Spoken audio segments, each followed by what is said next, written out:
जून 7, 1981 की शाम इजराइल में यहूदियों का सेववोत त्योहार चल रहा था। हजारों यहूदी सिनेगोग में इकट्ठा हुए तो हजारों की भीड़ गोल्डन बीच पर इकट्ठा हुई। शाम के 4 बजे इलेट के सदर्न बीच पर जश्न मना रहे हजारों यहूदियों की भीड़ को चुभी आसमान में उड़ रही 8 F-16 फाइटर जेट्स की आवाजें। यह 8 F-16 fighter jets Gulf of Eilat के रास्ते से गुजर कर सऊदी अरेबिया में प्रवेश करती है। उसी के कुछ ही क्षण पहले जॉर्डन के किंग हुसैन गल्फ में अपने रॉयल यॉट पर फाइटर जेट्स को अपनी टेरिटरी में उड़ते देखा। किंग हुसैन ने तुरंत ही अपने मिलिट्री यूनिट्स को वार्निंग मैसेज भेजा, लेकिन इजराइल फाइटर पायलट्स की खुशकिस्मत थी कि मैसेज मिलिट्री यूनिट्स तक नहीं पहुंच पाई। इसी मौके का फायदा उठाकर इजरायली फाइटर जेट्स ऑपरेशन ओपरा के लिए आगे बढ़ी। ऑपरेशन ओपरा का टारगेट था इराक की न्यूक्लियर रिएक्टर, जिसमें न्यूक्लियर वेपन का काम चल रहा था। इराक के पास न्यूक्लियर होना यानी आने वाले समय में दुनिया के लिए विनाशकारी समस्या। उस वक्त इराक में हुकूमत थी एक सनकी और क्रूर तानाशाह सद्दाम हुसैन की। सद्दाम हुसैन, जिसकी सनकपन से दुनिया वाकिफ थी। पूरी दुनिया जानती थी कि मिडिल ईस्ट में अपना दबदबा बनाने के लिए सद्दाम हुसैन किसी भी हद तक जा सकता था। इजराइल जानती थी कि अगर सद्दाम हुसैन की रिजिम न्यूक्लियर बनाने में कामयाब हो गई तो हमला सीधा इजरायली नागरिकों पर ही होगा।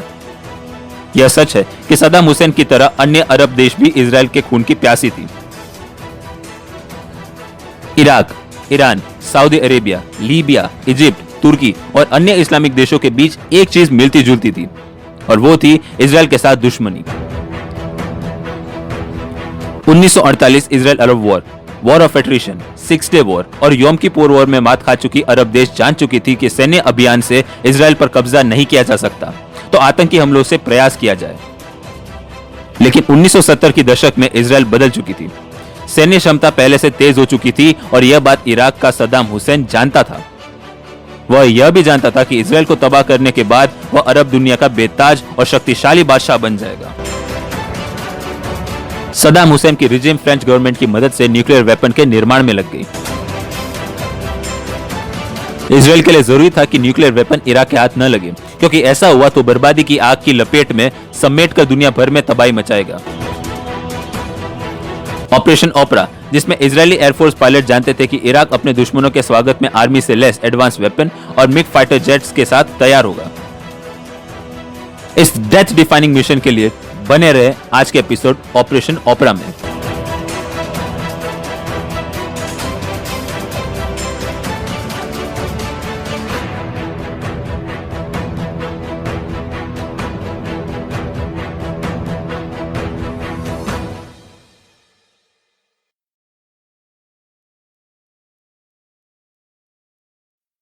ऑपरेशन ओपरा की तैयारी सालों पहले शुरू हो चुकी थी। 26 अगस्त 1976 इराक ने फ्रांस के साथ न्यूक्लियर रिएक्टर कंस्ट्रक्शन की डील साइन की। फ्रेंच गवर्नमेंट ने इराक को एटॉमिक बनाने के लिए 80 किलोग्राम यूरेनियम मुहैया करने का वादा किया। इजराइल इंटेलिजेंस सर्विस को इस बात की भनक लग गई। खबर मिलते ही इजरायली सरकार ने अपने डिप्लोमेटिक प्रयास से इस न्यूक्लियर डील को रोकने की कोशिश की। पेरिस में हुई मीटिंग में उन्होंने फ्रेंच गवर्नमेंट को साफ तरीके से समझाया कि सद्दाम हुसैन के साथ यह न्यूक्लियर डील आने वाले वक्त में विनाशकारी साबित होगा। इजरायली गवर्नमेंट फ्रेंच गवर्नमेंट को यह बात समझाने में नाकामयाब रही। साल 1977 के जनरल इलेक्शन में मेनहेकम बेगिन प्रधानमंत्री नियुक्त हुए। इराक और फ्रांस न्यूक्लियर डील की मदद से हुए डिप्लोमेटिक फेलियर के बाद प्रधानमंत्री मेनहेकम बेगिन ने मिलिट्री ऑपरेशन का फैसला किया।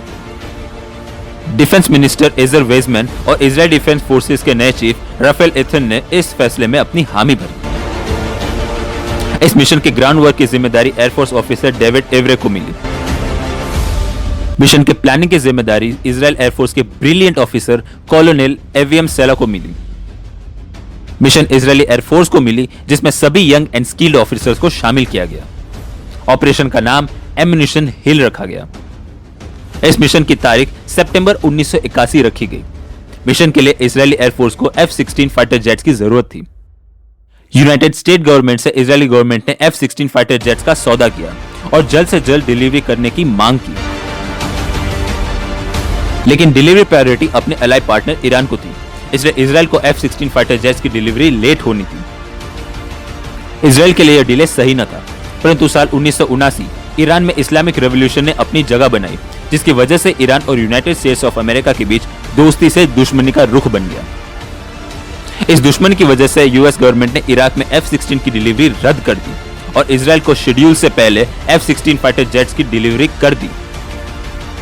इराक में होने वाले ऑपरेशन के लिए F-16 फाइटर जेट्स सबसे उत्तम विकल्प था। प्लान के अनुसार इस मिशन को 8 F-16 के साथ 3 फाइटर जेट्स लीड करेंगे और साथ में 8 F-15 फाइटर जेट्स पीछे फ्लाइंग कमांड स्टेशन का काम करेंगी। नेगेव डेजर्ट में स्थित न्यूक्लियर रिएक्टर को ध्यान में रखते हुए इजरायली एयरफोर्स के पायलट और फ्लाइट क्रूज ट्रेनिंग में लग गए।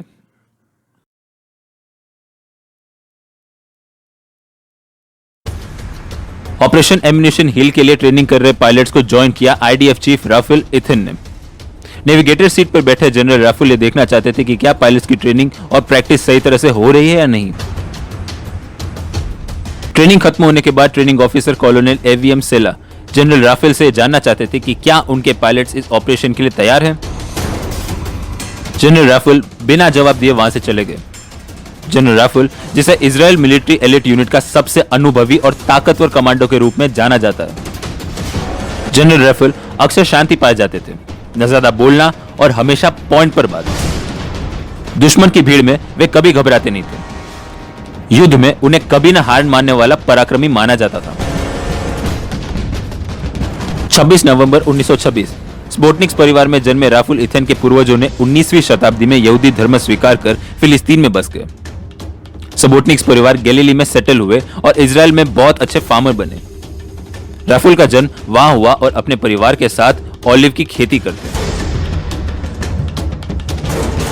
वर्ष 1944 राफेल ने पेलमेक एलिट फोर्स में जूनियर ऑफिसर्स के पोस्ट पे कमीशन हुए।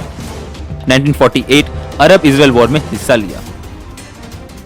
जेरूसलम में सेम साइमन मोनेस्ट्री की लड़ाई में उत्तम परफॉर्मेंस दिया, परंतु क्लोज कॉम्बैट में सिर पर भारी चोट भी लगी। साल 1954 कैप्टन राफेल पैराट्रूपर के यूनिट 101 कमांडर बने। साल 1995 में ऑपरेशन ऑलिव लीव्स में उनके सीने पर दुश्मन ने मशीन गन से फायर किया, जिसकी वजह से उनके सीने पर भारी चोट लगी। इस ऑपरेशन में उनकी असाधारण वीरता की वजह से उन्हें मेडल ऑफ करेज से सम्मानित किया गया। साल 1967 सिक्स डे वॉर में कॉलोनल राफेल गाजा फ्रंट पर अपने पैराट्रूपर ब्रिगेड के साथ युद्ध लड़ रहे थे। इस युद्ध में कॉलोनल राफेल के सिर पर भारी चोट लगी। 28 दिसंबर 1968 में उन्होंने बेरूट एयरपोर्ट रेड में लीड किया था।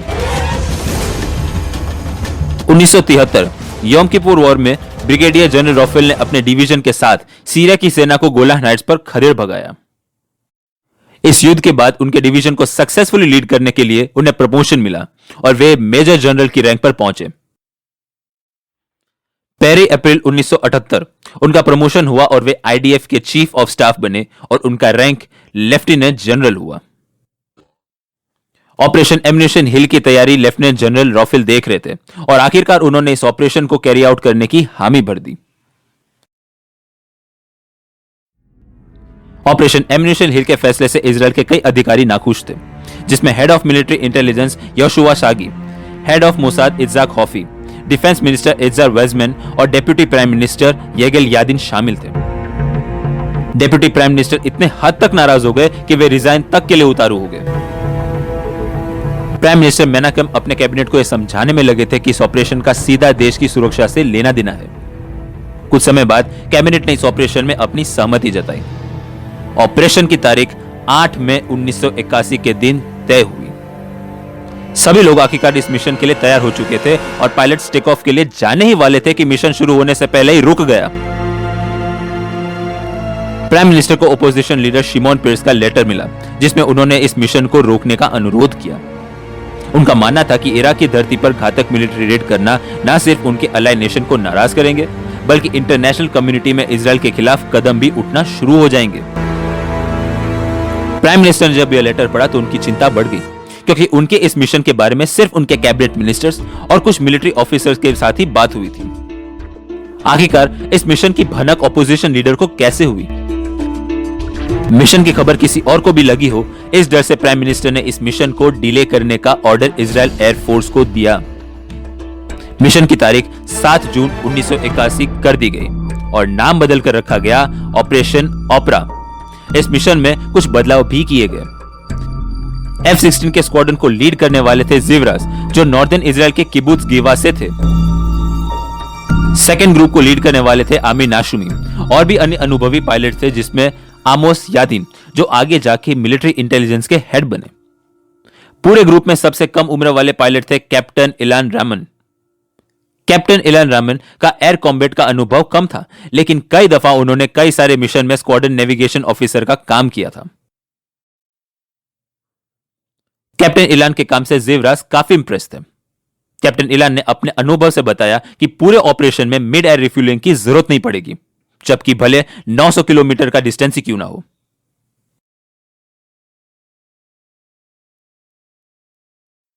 Mission ground work officer David every कोई प्रकार का रिस्क नहीं लेना चाहते थे। फाइटर जेट्स की पूरी तरह से पुष्टि करवाई गई। टीम जानती थी कि इराक की धरती पर यह घातक मिशन को पूरा करना आसान नहीं होगा। इराक, जो उस वक्त ईरान के सामने युद्ध में उलझा हुआ था, तो जाहिर सी बात थी कि वही रिएक्टर को सुरक्षित रखना उनकी प्राथमिकता होगी। टीम का मानना था कि रिएक्टर की सुरक्षा में कई सारे एयरक्राफ्ट, मिसाइल और फाइटर जेट्स प्लेन होंगे। उस वक्त इराक के पास MiG-21 जैसे घातक फाइटर जेट्स थे। MiG-21 जैसे फाइटर जेट का सामना करना F-15 और F-16 फाइटर जेट्स के लिए आसान ना होगा। पायलट्स जानते थे कि रॉकेट से हिट हो जाने से मुश्किलें 2 गुना ज्यादा हो जाएंगी। अगर पायलट्स इजेक्ट हो भी जाए तो लैंडिंग इराकी टेरिटरी में होगी। वहां पकड़े जाने पर इराकी सोल्जर क्रूरतापूर्वक टॉर्चर करके मार ही डालेंगे। इस मिशन के लिए पहले से कई एक्सपीरियंस पायलट ने मना किया था। 7 June 1981 Israeli fighter jets Gulf of Aqaba पार करके नॉर्दर्न सऊदी अरेबियन डेजर्ट्स और जॉर्डन के रास्ते से गुजरकर इराक की टेरिटरी में प्रवेश कर लिया। स्क्वाड्रन यूफ्रेट्स नदी के पास पहुंची और उनका लैंडमार्क था नदी के बीच एक छोटा सा आइलैंड। स्क्वाड्रन कमांडर जिवरास को वो आइलैंड न दिखा। उन्हें लगा कि स्क्वाड्रन कहीं गलत जगह तो नहीं आ गई, परंतु उसी वक्त पायलट ने बताया कि भारी बारिश की वजह से पानी भरने पर आइलैंड नहीं दिखाई देगी। बड़ी मेहनत और मुशक्कत के बाद स्क्वाड्रन को आखिरकार में न्यूक्लियर रिएक्टर दिखा। विशाल दीवारों से घिरा हुआ यह न्यूक्लियर रिएक्टर, जिसमें सद्दाम हुसैन का चक्रव्यूह भी कहा जाता था। जिवरास ने सभी पायलट्स को प्लेन की ऑल्टीट्यूड बढ़ाने का अनुरोध किया, जिससे वह इलेक्ट्रिकल वायर्स को पार कर सके। मजे की बात यह थी कि स्क्वाड्रन को नहीं पता था कि न्यूक्लियर रिएक्टर के पास कोई एयर डिफेंस और फाइटर जेट्स न थे, बस कुछ एंटी एयरक्राफ्ट कैनन्स जो प्लेन को कुछ खासा नुकसान न पहुंचा पाएगी। सभी प्लेन से न्यूक्लियर रिएक्टर कंपाउंड को टारगेट बनाकर एक्सप्लोजिव ड्रॉप किए। सभी पायलट्स का निशाना सही था। सिर्फ 80 सेकंड, जी हां, सिर्फ 80 सेकंड में स्क्वाड्रन ने पूरे रिएक्टर को तबाह कर दिया। बिना कोई देरी किए स्क्वाड्रन इजराइल की तरफ रवाना हुई और देखते देखते स्क्वाड्रन ने सफलतापूर्वक इराक और जॉर्डन की सीमा को पार करके इजराइल में वापसी की। इस मिशन में 10 इराकी सैनिक और कुछ फ्रेंच इंजीनियर्स मारे गए।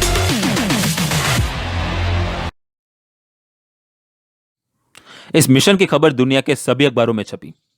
जिन जिन लोगों ने इस मिशन का विरोध किया, वे सभी लोगों ने इस मिशन की सफलता पर अपनी गलती स्वीकार की और इस मिशन को सही ठहराया। फॉरेन कंट्रीज में कुछ और ही चल रहा था। यूएस प्रेसिडेंट रोनाल्ड रेगन अरब मुल्कों के साथ मिलकर इस मिशन के आलोचक बन गए। यूएस गवर्नमेंट ने इजराइल पर कई तरह के प्रतिबंध लगाए और आर्म्स एंड एम्यूनेशन की डिलीवरी पर रोक लगा दी। आगे चलकर सन 1991 में गल्फ वॉर, जिसमें इराक और ईरान आपस में भिड़ गए थे, सद्दाम हुसैन के द्वारा करवाए गए अग्रेसिव हमलों ने युद्ध के कई नियमों को तोड़ दिया। सद्दाम हुसैन के इस गलत रवैये ने इजराइल के विरोधियों का मन बदल कर रख दिया। यूएस के डिफेंस सेक्रेटरी डिक चेनी ने ऑपरेशन ओपरा को सही ठहराया और यह भी बताया कि इराक न्यूक्लियर रिएक्टर को तबाह करके इजराइल ने दुनिया पर एक बड़ा एहसान किया है। ऑपरेशन ओपरा की सफलता पर आईडीएफ चीफ ने ऑपरेशन कमांडर जिवरास को मेडल से सम्मान किया। जिवरास ने आईडीएफ से अनुरोध किया कि उनकी टीम को भी मेडल से सम्मान किया जाए। तो दोस्तों, यह कहानी थी ऑपरेशन ओपरा की, एक बोल्ड और करेजियस मिशन की। मिलते हैं अगले वीडियो में शौर्य और साहस की खोज में। तब तक के लिए जय हिंद, वंदे मातरम।